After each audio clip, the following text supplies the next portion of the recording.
Third में है two trains A and B each of length 200 metre are running on parallel tracks.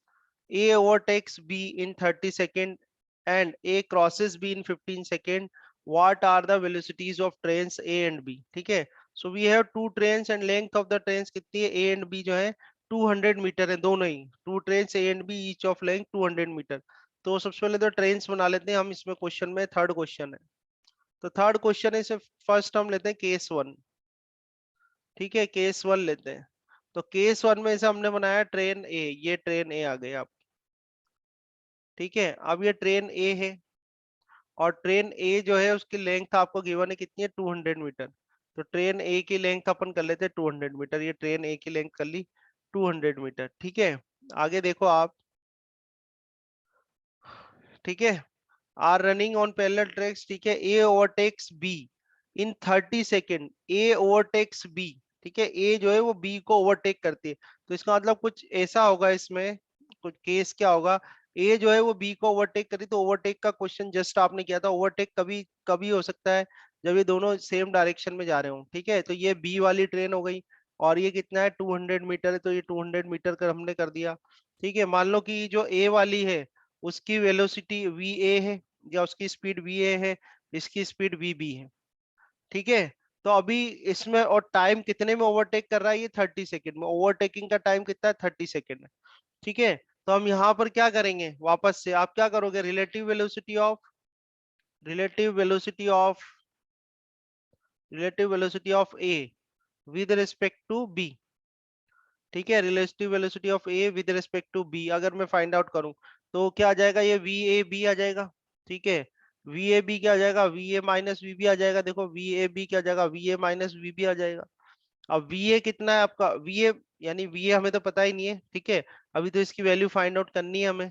तो ये V A minus V B आ गया पहली बात तो. अब ये इसको कितने टाइम में ओवरटेक कर रहा है? 30 सेकेंड में. तो हम ये निकाल सकते हैं क्या? स्पीड इज इक्वल टू क्या होता है? स्पीड इज इक्वल टू होता है हमारे पास डिस्टेंस डिवाइड बाय टाइम. होता है नहीं होता? ये रिलेशन है ना अपने पास. स्पीड इज इक्वल टू क्या होता है? डिस्टेंस डिवाइड बाय टाइम होता है. तो ये रिलेशन लगा लेते हैं अपन. स्पीड कितनी है अपने पास? V A minus V B है. ठीक है, और डिस्टेंस कितनी है? देखो 200 प्लस 200 कितना हो गया? 400 हो गया. ठीक है, और डिवाइड बाय टाइम कितना है हमारे पास? 30 सेकेंड है. तो 30 सेकेंड आ जाएगा.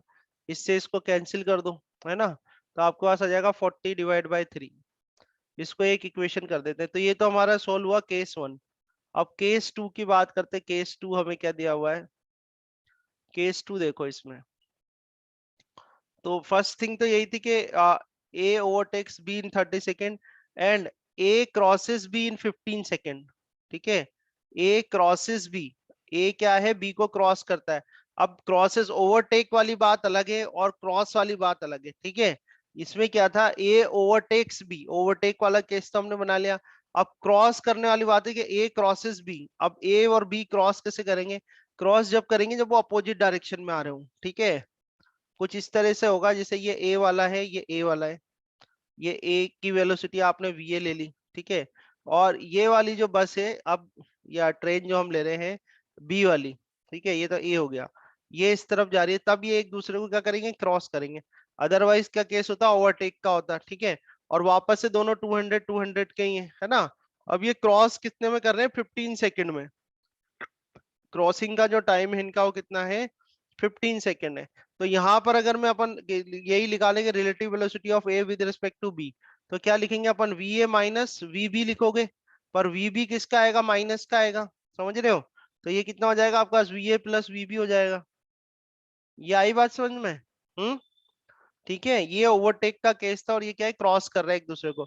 अब वापस से जो आपका V A plus V B होगा, V A plus V B कितने के बराबर हो जा? Speed is equal to distance upon time. यहाँ पर भी जो डिस्टेंस है वो कितनी होगी? 400 होगी. और टाइम कितना है आपका? 15 सेकेंड है. तो 15 सेकेंड आ जाएगा. सेकेंड इक्वेशन आ जाएगी आपके पास. आया समझ में? जैसे यहाँ तो 400. अब ये दो इक्वेशन आ गई आपके पास. टू इक्वेशंस मिल गई आपको. एक तो इक्वेशन आपके पास हो गई. चलो यहाँ देखते हैं. एक इक्वेशन तो हमारे पास है V A plus V B. एक है आपके पास V A minus V B. V A minus V B is equal to 400 divide by 30. ठीक है, और एक है V A plus V B.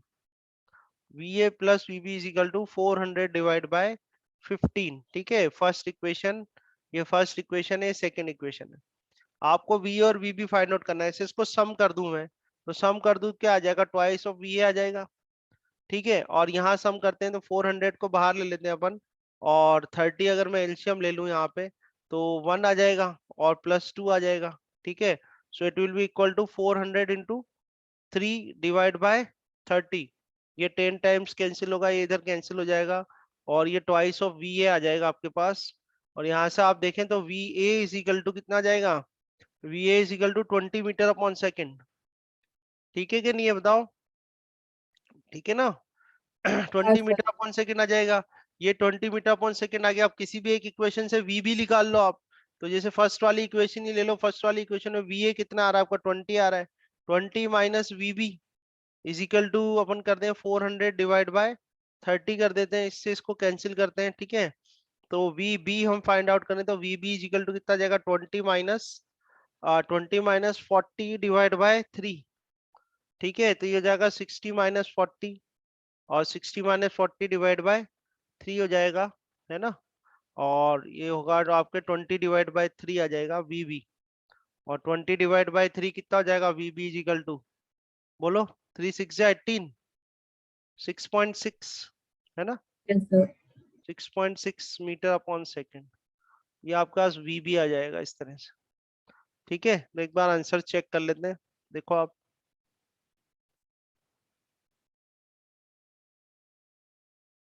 ये देखो आ रहा है 20 मीटर पर second and 6.6 metre upon second respectively.